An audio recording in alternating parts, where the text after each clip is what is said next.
हामिद खान साहब, ये अभी भारत पहले भी फॉल्स फ्लैग ऑपरेशंस करता रहा, इस तरह के भोंडी प्रोपेगेंडे हमारे सामने रहे हैं, दुनिया भी इससे बड़ी अच्छी से वाकिफ़ है, इंटरनेशनल मीडिया इस पर लिखता भी रहा है, रिपोर्ट भी करता रहा है क्या मामला वहाँ पर चल रहे हैं।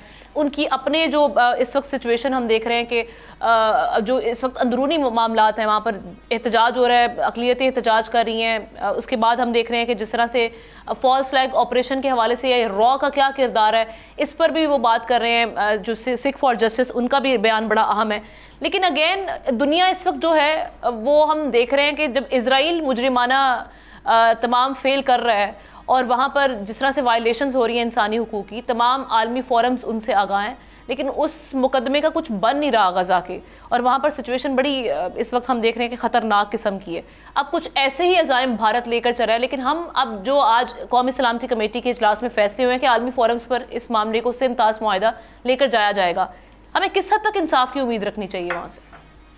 देखिए, दो बातें। एक तो ये है कि ये जो कुछ कर रहा है ये वाज़े तौर पर नजर आ रहा है कि ये मोदी की जो फाशिस्ट गवर्नमेंट है उसका पूरा प्री प्लान था।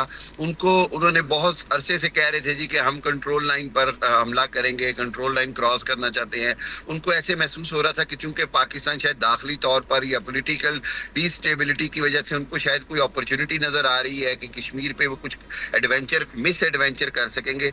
तो मेरा ख्याल ये है कि ये उनकी खाम ख्याली है। पाकिस्तान के अंदरूनी हालात जैसे मर्जी हो, उनको वाज़े तौर पर एक पैगाम चला गया। पिछले हफ्ते जब आर्मी चीफ ने बड़ा वाज़े तौर पर ओवरसीज कन्वेंशन में भी एक बड़ा वाज़े पैगाम दिया कि दुश्मन को इस गलतफहमी में नहीं रहना चाहिए किसी भी तरह कोई ऐसी तकसीम है कि कोई दुश्मन उससे फायदा उठा सके। दूसरी बात यह है कि जी जो बार बार पूरी दुनिया में एक नई तकोन बनती नजर आ रही है वो इसराइल, अमेरिका और इंडिया की, वो बड़ी वाज़ेह हो रही है। देखिए, फौरी तौर पर अमेरिका से हमायत ले ली गई, अमेरिकी नायब सदर उधर दौरे पे आए हुए हैं, पूरा एक फॉल्स फ्लैग ऑपरेशन प्लान किया जाता है। उसके बाद आप देखें कि जो कैजुअलिटीज हुई हैं उनमें बड़े शकूको शुबात है, सारे नेवी के, आर्मी के, इंटेलिजेंस के लोग हैं। ये कौन सा सियासी मुकाम था जिसमें सिर्फ आर्मी, नेवी और इंटेलिजेंस के लोग ही फैमिली के साथ गए हुए थे? और जनाब वो एक इतने क्वेश्चंस खड़े हो रहे हैं। फिर जिसको दहशतगर्द बना के कह रहे हैं वो FRCP, वो जो इंडियन रिजर्व फौज है, रिजर्व फोर्स है, वो उसका रुकन निकल आया है।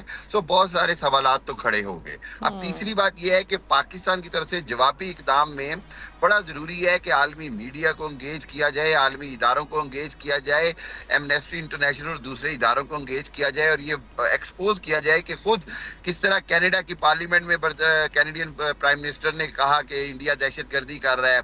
गार्डियन ने इंडिया की दहशतगर्दी के बारे में लिखा, अमरीकी अखबारात ने इंडिया की दहशतगर्दी के बारे में लिखा, दुबई, अमेरिका, कनाडा समेत बेशुमार जगह पे इंडिया जो है वो दहशतगर्दी के लिए अपने मजमूम मकासद पूरे कर रहा है। तो मेरा ख्याल ये है कि हमारा केस बड़ा मजबूत है अगर हम पूरी दुनिया को दिखाएं। और तीसरी बात ये है कि हमें दिफाई लिहाज से भारत तैयार रहना चाहिए, क्योंकि इंडिया के अंदर जो वो इस वक्त वो जो वॉर हिस्टीरिया क्रिएट किया गया है उसके नतीजे में ये मुझे लग रहा है कि ये कोई ना कोई मिस एडवेंचर करने की कोशिश करेंगे।